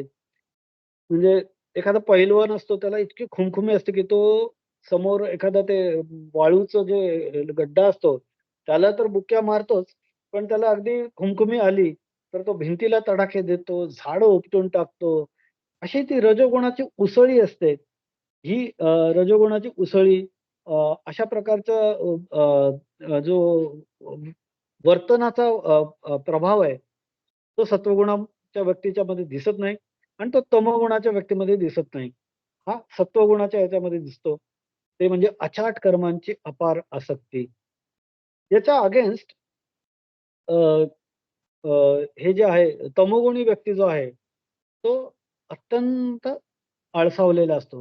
काहीही काम न करावं, काम करून केलं काम समजा, तर वीकेंड्सला पूर्ण विश्रांती घ्यावी. काही नाही मी करणार त्या दिवशी. निवृत्तीनंतर संसारात बारीक-सारीक लक्ष घालणं, या अशा प्रकारचे हे जेव्हा म्हणजे घालायला पाहिजे तेव्हा लक्ष न घालता नंतर हे करणं, हे सगळे तमोगुणाचे प्रकार असू शकतात. आळशी शरीर असतं त्याचं, आळशी मन असतं तमोगुणी माणसाचं. सर्व समाजात अतिश्रीमंत किंवा अतिगरीब असे लोकं असतातच. त्या दोघांनाही श्रम नकोसे असतात. अतिश्रीमंतांना भरपूर असतं त्यामुळे त्यांना श्रम नको असतात आणि अतिगरीब लोकांना श्रम करून ते वैतागलेले असतात, दमलेले असतात. त्यामुळे त्यांना श्रम नकोसे असतात. ज्यांना करावाच लागतो तो केल्याने म्हणजे श्रम करावेच लागले तर त्यांना त्याच्याने आनंद मिळतो असं नाही. म्हणजे काही-काही मरणारे असतात, काही दुसरीकडे इकडची काळी तिकडं न करणारे लोकं असतात. दोन्हीमध्ये समानता येण्यासाठी आळस प्रत्येकाने सोडला पाहिजे, असं भगवंत सुचवतात, की हा आळस आहे तो सोडला पाहिजे. शरीराला परिश्रम करायला शिकलं पाहिजे. त्याचा मोबदला पैसा, उत्तम आरोग्य, सतेज बुद्धी, तीव्र बुद्धिमत्ता याच्यातनं मिळू शकतो. त्यासाठी तमोगुण बाजूला सरला पाहिजे, असं भगवंत पुढे सुचवतात याच्यातनंच. त्याच वेळेला तमोगुणाविषयी अजून काय सांगितलं जातं, की तमोगुण हा म्हणजे जसं हे आहे आळस, तसा झोप हा एक प्रकार आहे. तो तमोगुणाची ओळख आहे. झोप जी आहे ती अति झोप ही कधीही सुखदायक नसते. अति झोपणारा माणूस किंवा दिवसा झोपणारा माणूस, त्याच्या मनात चळवळ-चळवळ असते. त्याच्या मनात स्वप्न येत असतात, दुःस्वप्न असतात. परा दुःस्वप्न सुवम असं म्हणतात. अ, याच्यामध्ये वेदामध्ये म्हटलंय, परा दुःस्वप्नम सुवम म्हणजे नको, नको ती दुष्ट झोप. झोप नको. झोप लांब नसायला पाहिजे, झोप खोल असायला पाहिजे. म्हणजे योग निद्रा कशी असते, जो सत्वगुणी माणूस अनुभवतो, ती योग निद्रा. निस्वप्न पाहिजे, गाढ पाहिजे, अशी झोप पाहिजे. आता या झोपेसाठी या तमोगुणावर झोप अतिशय झोपाळू माणसाच्या तमोगुणावर कमोवर करण्यासाठी त्याला झटून व्यायाम केला पाहिजे, आळस सोडला पाहिजे. सारखं झोपणं म्हणजे विश्रांती नाही, हे मनाला पटलं पाहिजे. कारण सारखं झोपणं हे निराशा, दुःख देतं. हे तमोगुणी माणसाला कळलं पाहिजे, तर तो याच्यातनं मुक्त होऊ शकतो. म्हणजे जसं मगाशी म्हणलं, की हळुवार धान्य पेरणं हे सत्वगुणाचं प्रतीक आहे शेतामध्ये आणि जस्ट धान्य फेकून देणं आणि थोडंसं पाणी शिंपडणं हे रजोगुणाचं प्रतीक आहे. तसं एखादं शेत पडीक ठेवणं हे तमोगुणाचं प्रतीक आहे असं म्हटलं जातं. त्याच्याबरोबर तिसरा जो दुर्गुण तमोगुणाचा म्हटला जातो, तो म्हणजे प्रमाद. आळशी झोपाळू मनुष्य समाजात अतिशय अप्रिय असतो. तो कोणाला प्रिय नसतो, की "हां, वाह! तो खूप छान आळशी आहे तो खूप मस्त झोपाळू आहे." असं कधीच कोणी म्हणत नाही. ते म्हणतात, "हे तो काय खरं नाही त्याचं. तो अतिशय आळशी आहे, झोपाळू आहे." असंच सगळेजण म्हणतात. तो समाजात अप्रिय असतो. तो इतरांना व त्याला इतर लोकं आवडत नसतात. कारण इतर लोकं कर्मात बद्ध असतात आणि हा आळशी असतो. त्यामुळे त्याला इतर लोकांचं हे कर्मरत राहणं, कार्यरत राहणं आवडत नसतं आणि इतरांना त्याचा आळस आवडत नसतो. त्याला या आळसामुळे काय-काय होतं, की त्याला विस्मरण होत राहतं. त्याला त्याच्या जबाबदाऱ्या लक्षात राहत नाहीत. त्याला त्याचा रिस्पॉन्सिबिलिटीज कळत नाहीत. त्याच्या बुद्धीला गंज चढतो. त्याचं जीवन पोखरलं जातं तमोगुणी माणसाचं. त्याच्या तमोगुणी माणसाच्या ज्ञानावर आवरण चढतं. त्याला बेभानपणा येतो. बुद्ध काय म्हणतात, गौतम बुद्ध म्हणतात, "पमादो मच्चुनो पदम." म्हणजे विस्मरण म्हणजे मरण. शब्दांचं हे बघा सौंदर्य. विस्मरण म्हणजे मरण असं बुद्ध म्हणतात, की कुठली गोष्ट विसरणं. हे विसरणं काय होतं, की जसं शरीराच्या आळसामुळे झोप येते, काम न करणं, पाय ताणून देणं हे होतं, तसं मनाच्या आळसाचं प्रतीक हे विस्मरण आहे असं म्हणतात बुद्ध, की मन पण आळशी होतं आणि मग ते म्हणतात, "जाऊ दे, हे कशाला लक्षात ठेवू, ते कशाला लक्षात ठेवू." आणि ते तो विसरून जातात. तर भगवंत या याच्यातनं सुचवतात, की आपल्याला की हे जो ज्ञानम आवृत्य प्रमाद जो घडतो तमोगुणाच्या प्रभावामुळे त्यासाठी तमोगुणी व्यक्तीने स्वतःवर विजय मिळवायला प्रयत्न केला पाहिजे. आळस जिंकला आला पाहिजे. त्याला निद्रा जिंकता आली पाहिजे. निद्रा कमी केली पाहिजे. परिश्रम करायला पाहिजे. सतत सावध राहायला पाहिजे. कृतीपूर्वक विचार करायला पाहिजेत. क्षणाक्षणाचा हिशोब ठेवायला पाहिजे. आळस झटकून टाकायला पाहिजे. हे सगळं तमोगुणी व्यक्तीने केलं पाहिजे, असं भगवंत सांगतात. रजोगुणी व्यक्तीच्या बाबतीत खरं तर रजोगुणी व्यक्ती हा खूप काम करत असतो. त्याला त्याचा मोबदला मिळत असतो. पैसा अडका असतो, घर छान असतं, कुटुंब असतं, घरात सगळं गुडी असतं. पण कुठेतरी मन शांत, स्वस्थ नसतं. कारण त्याला प्रत्येक गोष्टीतनं कुठलीतरी अपेक्षा असते रजोगुणी व्यक्तीला, की मी हे केलं, मला हे मिळालं पाहिजे. मी हे बोललो, मला हे असा रिस्पॉन्स मिळाला पाहिजे. अपेक्षा भंगातनं दुःख निर्माण होतं हे तर बेसिक आहे आपल्या सायकॉलॉजीचं. आणि भगवंतांनी पहिल्या अध्यायापासून मला वाटतं 18व्या अध्यायापर्यंत हेच सांगितलंय, की तू कर्मफळाचा त्याग कर आणि तू सुखी हो. असंच भगवंतांनी सांगितलेलं आहे. त्याच्यासाठी त्यांनी एवढे सगळे एलॉबरेशन्स दिलेत, आपल्याला एवढं समजावून सांगितलंय. तर रजोगुणी माणसाचं कसं असतं, की त्याची तात्काळ फळाची अपेक्षा असते आणि तो काय करतो, की त्याने तो डिप्रेस होऊन बसत नाही. पण तो काय करतो, की त्या कृतीने त्याला ते फळ मिळालं नाही, तर तो तो मार्ग सोडतो आणि दुसरा मार्ग पकडतो. त्याच्या मागे रजोगुणी व्यक्तीमध्ये धरसोड वृत्ती असते. मग तो आपण बघतो समाजात अशी बरीच माणसं बघतो. आज हा व्यवसाय करत होता, आज याचं दुकान टाकलं, मग उद्या ते व्यवसाय करायला लागला. मग याची एजन्सी घेतली, मग ते करायला लागला. हे जमलं नाही, मग ते केलं. मग नोकरीच धरली, मग नोकरीत टिकला नाही, मग अजून काहीतरी सुरू केलं. अशा प्रकारचं आपण बघतो व्यक्ती. या थोडंसं रजोगुणाचा जास्त प्रभाव असलेल्या व्यक्ती असं करताना आढळतात, की त्यांच्या त्या व्यवसायाकडनं किंवा त्यांच्या ते जे काही कर्म करतात, व्यवसाय असं नाही, पण जे कर्म करतात त्याच्यातून त्यांना काहीतरी एक स्पेक्युलेटेड, कॅल्क्युलेटेड एक्स्पेक्टेशन असते आणि ती त्यांची फुलफिल झाली नाही, की ते लगेच ते काम ते थांबवून दुसरं काहीतरी सुरू करतात. मग रोज नवीन व्यवसाय असेल, मग त्यांच्या रोज नवीन आवडी असतील, रोज नवीन-नवीन ग्रुप्स असतील. असं सगळं त्या रजोगुणी माणसाचं असतं. अस्थिर मन आणि त्यामुळे अस्थिर त्याची जीवनशैली असते आणि त्याच्यामुळे ते बऱ्याच वेळा असं म्हणता येईल, की त्याच्या हाती शून्यच येतं खरं सांगायचं म्हणजे. कारण त्याचं मन कधीच सुखी राहत नाही त्यामुळे. सत्वगुणाचा तो पार्ट आहे, की त्याच्यामुळे सुख मिळतं भगवंत सांगतात. पण याच्यामुळे कर्मात तो बंद होतो रजोगुणामुळे, पण त्या कर्मातून त्याला सुख मिळतं असं नाही. कृती त्याची सतत चल आणि अनिश्चित असते रजोगुणी व्यक्तीची. राजसं चलम ध्रुवम असं म्हणतात, की तो सारखा रजोगुणी माणूस हा सारखा चल असतो आणि तो म्हणजे असं शांत बसत नाही, एका ठिकाणी राहत नाही, एका ठिकाणी त्याच्या मनाची किंवा कृतीची अशी शाश्वती नसते, की तो एकाच ठिकाणी त्याच ठिकाणी खुंटी ठोकून बळकट करेल असं नाही. रजोगुणी माणसाचं आणखी एक वैशिष्ट्य असतं, की तो संयमाचा त्याच्याकडे अभाव असतो. कृती मात्र तो भरपूर करतो. भरपूर कृती करतो. त्याला अधिकाधिक मरातब मिळावा अशी अपेक्षा असते. त्याला प्रचंड प्रसिद्धीची लालसा असते आणि त्यामुळे काय होतं, की अनेक वेळा रजोगुणी माणूस हा स्वधर्माचा त्याला विसर पडू शकतो. तर रजोगुणी माणसाच्या आयुष्यात बऱ्याच वेळा समाधानाचा अभाव दिसून येतो. त्याला स्वधर्माचा विसर पडतो आणि त्याची चंचल अशी मनोवृत्ती असते. तो सारखा विचार करत असतो, हे करू का ते करू? की ते करू की हे? असं सतत कन्फ्युजन त्याच्या मनात असतं. म्हणजे मगाशी सांगितल्याप्रमाणे शेतात धान्य फेकतो, पण शेतात नुसतं धान्य फेकून धान्य येईल का हो? नाही. त्याला खत-पाणी करायला पाहिजे. त्याला जाणीवपूर्वक नाजूकपणे प्रत्येक बीची एक-एक पेरणी करायला पाहिजे. त्याशिवाय त्याचा हा अपेक्षित फळ जे आहे ते मिळणार नाही.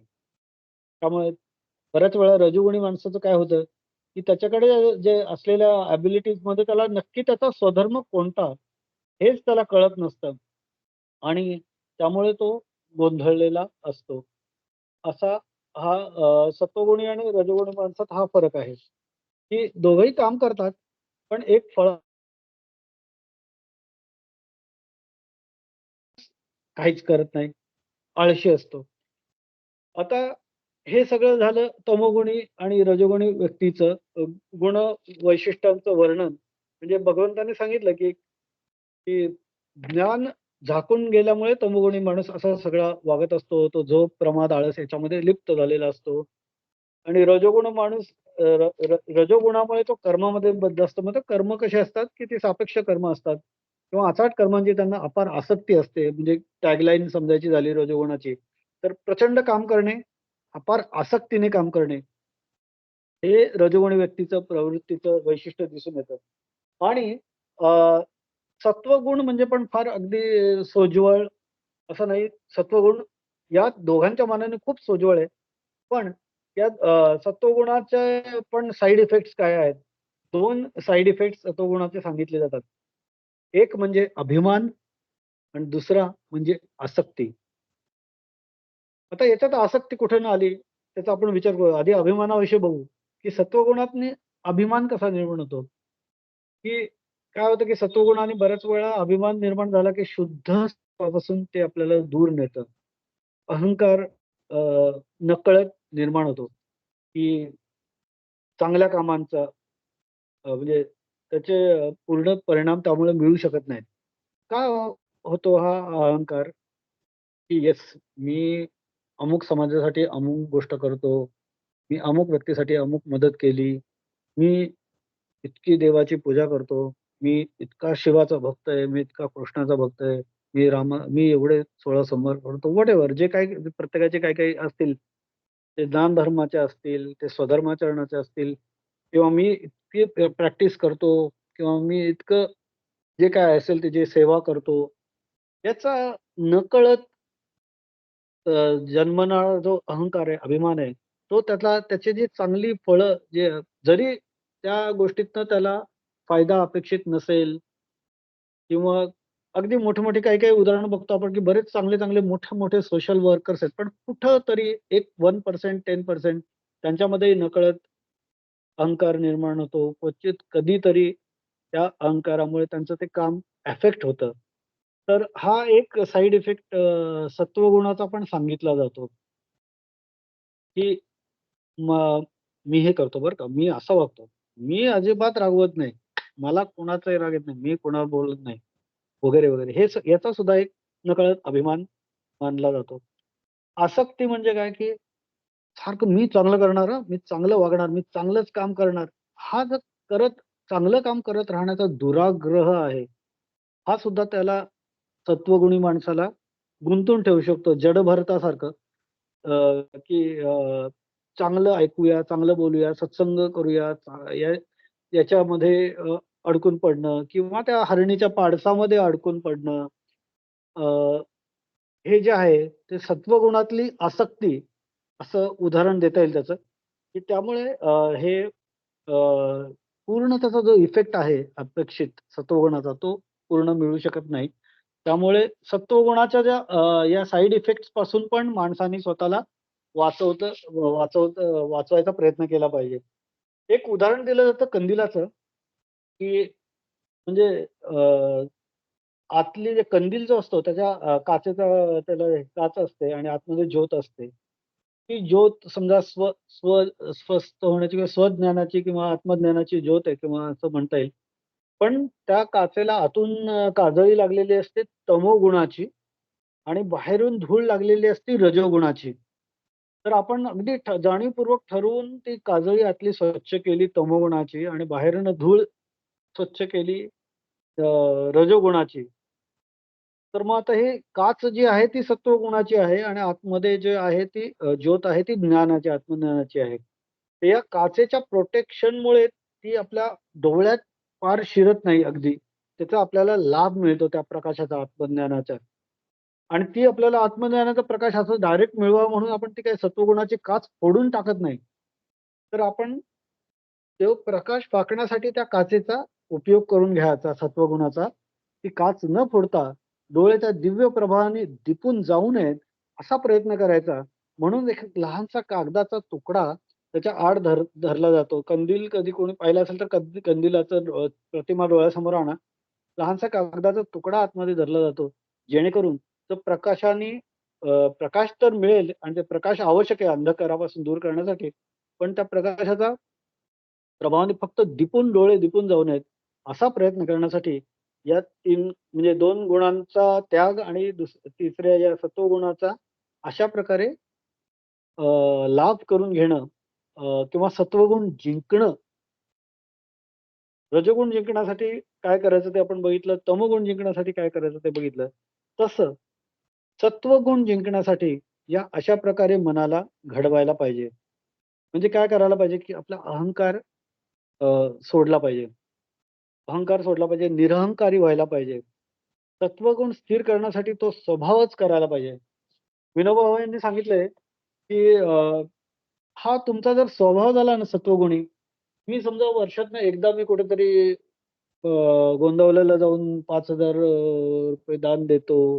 मी वर्षातनं एकदा तिरुपतीला जाऊन अमुक दान देतो.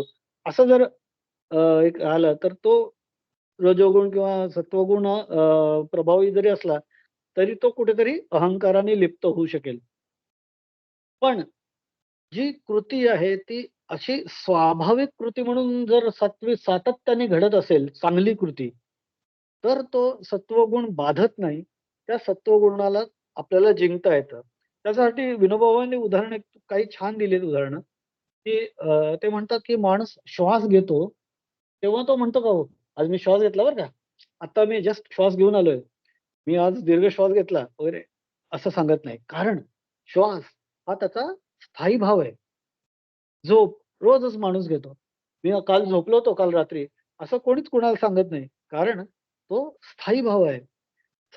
सत्वगुणांचं असंच करायला पाहिजे. सत्वगुणांची जी कर्म आहेत, म्हणजे स्वधर्माची जी कर्म आहेत, स्वधर्माचरण जे आहे, ते असं असावं, की मी डॉक्टर आहे, मी पेशंट बघतोय, तर मी ते सहजपणे, इतक्या सहजपणे बघितलं पाहिजे, की माझा त्याच्यावर कुठलाही असा कळत-नकळत कुठलाच परिणाम झाला नाही पाहिजे आणि माझ्या त्या पेशंटला माझा ज्ञानाचा लाभ झाला पाहिजे आणि माझं रहाट-गाडगं चाललं असलं तरी मी त्याच्यामध्ये अडकून नाही पडलं पाहिजे. अशा प्रकारे सातत्य ठेवायचं, पण त्या गोष्टीचं अप्रूप वाटून घ्यायचं नाही. अभिमान वाटून घ्यायचा नाही. आसक्ती वाटून घ्यायची नाही. हे जर मी केलं, तर माझ्या सत्वगुणांचा मी फायदा करून म्हणजे सत्वगुणांना सुद्धा मी जिंकू शकतो. सूर्य कधी असं म्हणतो का, की मी काल एवढा-एवढा प्रकाश दिला होता. झाड कधीच म्हणत नाही, की मी अमुक एवढी फळं दिली होती. सिंह स्वतःचं शौर्य मोठेपणाने सांगत बसत नाही, की मी असा शूर आहे बरं का. मी एवढ्या-एवढ्या जनावरांना मारलं. हां, हां. असं कधीच होत नाही. गाय असं कधीच म्हणत नाही, मी दूध दिलं बरं का काल. तिचा तो स्थायी भाव आहे. तसा सत्वगुणांनी वागणं किंवा सत्वगुण आचरण करणं किंवा सत्वगुण अंगीकारणं, हे जर आपला स्थायी भाव झाला, तर आपला त्यातला अभिमान निघून जाईल, निरहंकार आपण होऊ आणि आपल्यातला तो अहंकार दूर होईल आणि त्या खऱ्या सत्वगुणांचा आपल्याला आपल्या जीवनात मोक्षापर्यंत जायला लाभ मिळू शकेल. पुन्हा दुसरं काय असतं, की एक आसक्ती म्हणून प्रकार असतो, की म्हणजे आता श्वासाचं उदाहरण घेतलं तर नाकाला श्वासाचा जरी अहंकार नसला, तरी नाकाला श्वासाची आसक्ती असते. मी श्वास घेतला नाही तर मी मरणार. मला श्वास घेतला पाहिजे. हे नाकाला कळत-नकळत माहिती असतं. आता याच्याही पलीकडे मनाची भावना गेली पाहिजे सत्वगुणाच्या अंगीकारणामध्ये, असं भगवंत सांगतात, की याच्या पलीकडे तुम्ही नाकाला न्या, की तुमच्या नाकाला असंही वाटलं नाही पाहिजे, की नाही मी हे घेतच राहायला पाहिजे. त्याच्याही पलीकडे जायला पाहिजे. आता आपण समाजात बघतो, की प्राण्यांवर प्रेम करणारी लोकं असतात. भूतदया दाखवणारी. कुठेतरी शहरातल्या रात्री जाऊन कुत्र्यांना खायला घालतात वगैरे, वगैरे. काही ठिकाणी काही लोकं वृद्धाश्रमात जाऊन अ, अ, वाढदिवसाला काहीतरी जेवण देतात. कुठेतरी काहीतरी असं चालू असतं. म्हणजे भूतदया हा भाव, स्थायी भाव खूप चांगला आहे आणि सत्वगुणांचा खूप म्हणजे वरच्या दर्जाचा हा भाग आहे असं म्हणता येईल, की प्राणीमात्रांविषयी प्रेम असणं. पण त्याची आसक्ती होता कामा नये, की मी आज हे केलंच पाहिजे किंवा मी आज केलं, काल नव्हतं केलं किंवा व्हॉटएव्हर किंवा मी खूप हे जास्ती करतो, तो एवढं करत कळत-नकळत येणारी जी आसक्ती आणि अहंकार आहे, त्याच्यापासून मुक्त झालात तर त्या सत्वगुणाचा फायदा होईल, असं भगवंत सांगतात. सोशल वर्कच्या बाबतीत पण माणसाची आसक्ती असते, की मी एवढं काम केलं, मी एवढं डोनेट केलं, मी एवढ्या प्रकारे चांगला वागलो. हे जे सगळं कळत-नकळत होणारे अहंकार आहेत, आसक्ती आहे, त्या आसक्तीपासून दूर गेलं, तर सत्वगुणांचा तुमच्या समाजाला आणि तुम्हाला स्वतःला लाभ होईल, असं भगवंत सांगतात. फलासक्ती सोडावी, हे पहिल्यापासूनच भगवंतांनी सांगितलंय आणि ते पुन्हा एकदा ते इथं उद्धृत करतात. श्री श्री रविशंकर त्यांच्या सर्व फिलॉसॉफिकल भाषणांमध्ये नेहमी सांगत असतात, की keep calm and let go. शांत राहा आणि लेट गो म्हणजे सोडून द्या. राग आला, सोडून द्या. खूप आनंद झाला, सोडून द्या. खूप दुःख झालं, सोडून द्या. अशाने लिप्त होऊ नका. हे जर साधलं, तर आपण सत्वगुणांच्या पायऱ्या चढत-चढत अ, त्रिगुणातीत होण्याच्या दिशेने पाऊल टाकू शकतो, असं दिसतं. 10व्या जो श्लोक आहे त्याच्यात भगवंतांनी काय सांगितलंय की भगवंत त्याच्यात सांगतात रजस्तमश्चाभिभूय सत्वं भवति भारत रजसत्वं तमश्चैव तमः सत्वं रजस्तथा. हे 3 जे गुण आहेत ना, हे 3 अक्षरशः म्हणजे ती असं म्हणू नये, पण ती अशी 3 गोंधळ करणारी माकडं, की हे याचा प्रभाव तो कमी करतो, त्याचा प्रभाव हा वाढवतो, याचा प्रभाव अशा प्रकारे ते इंटरमिटंट त्यांची ॲक्टिव्हिटी आहे. रज म्हणजे रजोगुण, तम म्हणजे तमोगुण, च म्हणजे सुद्धा एक 5-10 मिनिटं घेणार आहे फक्त. अ, अभिभूय म्हणजे पार करून, सत्वम म्हणजे सत्वगुण, भवती म्हणजे प्रमुख होतो, भारत म्हणजे अर्जुनाला म्हणलेलं आहे. रज रजोगुण, सत्वगुण, तमोगुण हे सगळे याच्यात काय म्हणलं, की हे भारता, हे अर्जुना, रजोगुण आणि तमोगुण यांना दडपून सत्वगुण वाढतो. सत्वगुण आणि तमोगुणाला दडपवलं, की रजोगुण वाढतो आणि सत्वगुण आणि रजोगुणाला दडपवलं, की तमोगुण वाढतो. म्हणजे जेव्हा रजोगुण प्रमुख होतो, तेव्हा सत्व आणि तमोगुण यांचा निष्कासन होतं, पाडाव होतो. जेव्हा सत्वगुण महत्वाचा होतो, प्रधान होतो, तेव्हा रज आणि तम यांचा पाडाव होतो. आणि तमोगुण जेव्हा प्रभावी असतो, तेव्हा रज आणि सत्व यांचा पाडाव होतो. ही सारखी कॉम्पिटिशन यांची तिघांची चालू असते. गंमत म्हणजे एखादा माणूस फक्त सत्वगुणी आहे असंही नाही. एखादा माणूस रजोगुणी आहे आणि एखादा माणूस तमोगुणी फक्त आहे असं नाही. प्रिडॉमिनंट नेचर असतं व्यक्तीचं. पण हे तिन्ही गुण प्रत्येकामध्ये असतात. एका वेळी एखादा गुण प्रभावी होतो. सकाळी एक गुण प्रभावी होतो, दुपारी एक गुण प्रभावी होतो, संध्याकाळी एक गुण प्रभावी होतो. अशा प्रकारे वेगवेगळे याचे प्रभाव दिसून येतात एकाच व्यक्तीमध्ये सुद्धा. पण प्रिडॉमिनंटली एक नेचर असतं. त्याप्रमाणे आपण म्हणतो, की अमुक व्यक्ती फार आळशी, फार तमोगुणी आहे. फार एखादा माणूस खूप अतिशय कार्यशील आहे, तो खूप रजोगुणी आहे. आपण असं म्हणत असतो. पण हे का घडत असतं?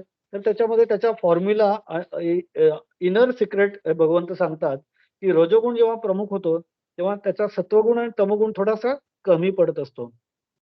जेव्हा सत्वगुण त्याचा व्यक्तीचा प्रधान होतो किंवा वाढतो किंवा जास्त दिसून येतो, तेव्हा त्याचा रजोगुण कमी झालेला असतो, तमोगुण कमी झालेला असतो, त्याचा पाडाव झालेला असतो आणि तमोगुण जेव्हा दिसून येतो, तेव्हा त्याचा राजसी गुण किंवा सात्विक गुण हा कमी झालेला असतो.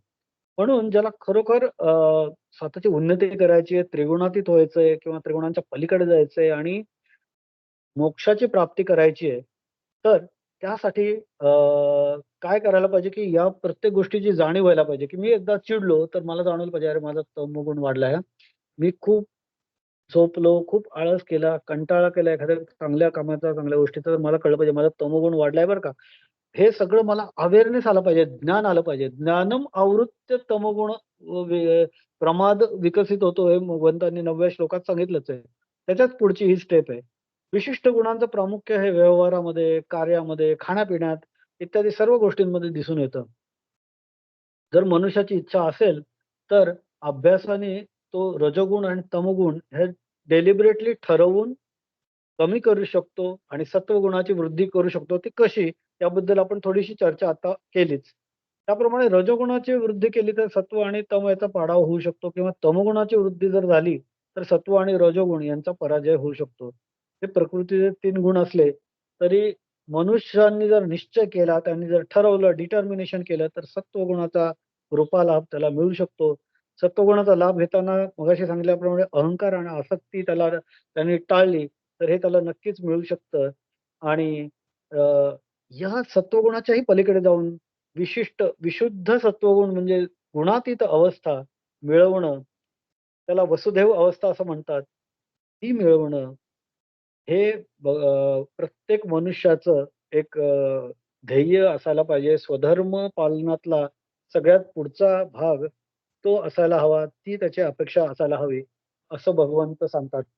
ज्ञानेश्वर माऊलींनी पण याबद्दल काय सांगितलंय, तर ज्ञानेश्वर माऊली म्हणतात, की त्यांनी या अवस्थेचं वर्णन असं केलं, की त्यांनी सोप्या भाषेत कसं सांगितलं, की कफ आणि वात यांचा जर यांना मागे सारलं तर पित्त देहात कसं व्यापतं आणि देहाला संतप्त करतं किंवा पावसाळा आणि उन्हाळा यांना जिंकलं किंवा ते गेले, की मग थंडीचा म्हणजे हिवाळा कसा दिसून येतो, आकाश थंडगार होतं किंवा जागेपणाची अवस्था किंवा स्वप्नातली अवस्था ही नाहीशी होऊन जेव्हा पूर्ण गाढ झोप लागते, तेव्हा क्षणभर मनोवृत्ती कशा एकदम शांत होतात, दिग्मूढ होतात. त्याचप्रमाणे रजोगुण आणि तमोगुण जेव्हा नाहीसे होतात, तेव्हा सत्वगुणाची वृद्धी होते. तर सत्वगुण वाढतात आणि अ, सत्वगुणामुळे माणसाला सुख मिळतं, शांतता मिळते आणि सत्वगुण आणि रजोगुण जेव्हा नाहीसे होतात, तेव्हा तमोगुण वाढतात आणि तो आत्मा जो असतो तो प्रमादी बनतो. तो ॲक्चुअली चुका करतो, तो वाईट वागतो, तो नको ते वागतो. त्याच रीतीने सत्वगुण आणि तमोगुण जेव्हा मागे पडतात, तेव्हा रजोगुण उठतो आणि तो कर्म कर्म करत राहतो, सारखं काम करत राहतो. त्याला कर्म वाचून दुसरं काही दिसतच नाही, सुंदर काही वाटतच नाही. तो देहात, आत्म्यात सगळीकडे कर्म पाहत राहतो. अशा प्रकारे कर्माची वृद्धी होत राहते रजोगुणी व्यक्तीमध्ये, असं माऊलींनी सांगितलेलं आहे.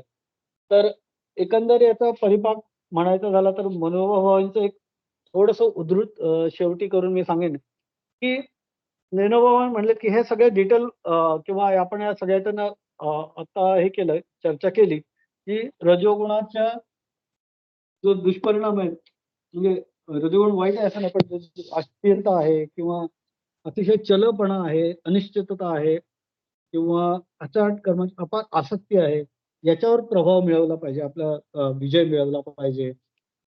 तमोगुणाच्या बाबतीत झोप, प्रमाद आणि आळस यांच्यावर विजय मिळवला पाहिजे, परिश्रम केले पाहिजेत, आळसाला जिंकलं पाहिजे. आणि सत्वगुणाच्या बाबतीत अभिमान आणि आसक्तीला जिंकलं पाहिजे.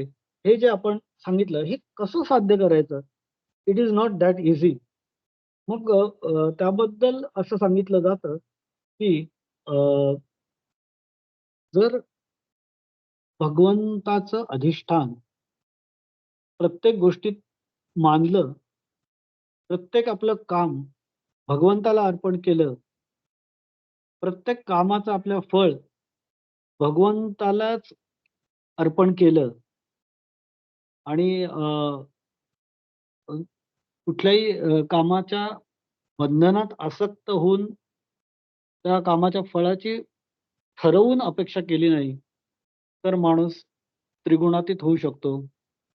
9व्या अध्यायात माऊलींचं जे शब्द आहेत, की "तू मन हे मीच करी आणि तू तुझं मन हे माझं कर आणि तू सुखी होशील, तू शांत होशील, तू मोक्ष प्राप्तीकडे वळशील." असं भगवंत सांगतात. त्याचाच हा थोडासा परिपाक आहे 9व्या आणि 10व्या श्लोकांमध्ये. अजून सत्व, रज, तमाविषयी अजून चर्चा पुढील याच्यात होणार आहे, की त्याचा प्रभाव कसा-कसा असतो, सत्वगुणाचा प्रभाव. तत्पूर्वी या आठवड्याभर आपण हेच चिंतन करूया, की आपल्यातला सत्वगुण वाढवण्यासाठी, माझ्यातला सत्वगुण वाढवण्यासाठी मी काय प्रयत्न करेन? माझ्यामध्ये कुठल्या गुणाचा जास्ती प्रभाव आहे? त्याचं मी आठवड्यात एनालिसिस करीन कुठेतरी मनातल्या मनात किंवा वहीत लिहून काढेन. माझ्यातले तमोगुणी कृती, माझ्यातल्या रजोगुणी कृती आणि माझ्यातल्या सत्वगुणी कृती यांचं कुठेतरी एनलिस्ट करेन आणि त्यातल्या सत्वगुणी प्रवृत्ती कशा माझ्या वाढवता येतील याच्यासाठी आणि देवावर अधिक श्रद्धेने मी देवपूजेकडे, माझ्या कृतींकडे, माझ्या कामाकडे पाहीन यासाठी थोडंसं ठरवेन. असं काहीतरी निर्धार करून पुढील हालचाल, वाटचाल करायचा प्रयत्न करेन असं ठरवणं अ, हे छान राहील, चांगलं राहील असं मला वाटतं. आज एवढ्यावरच मी इथं थांबतो. काही न्यून झालं असेल तर क्षमा सर्वांना आणि माझ्यापर्यंत मी याचा अर्थ लावण्याचा प्रयत्न केला. सर्वांनी ऐकून घेतल्याबद्दल सर्वांचे मनःपूर्वक धन्यवाद. Thank you. छान. मी आता सुचिताला विनंती करते, की तिने आरती म्हणावी.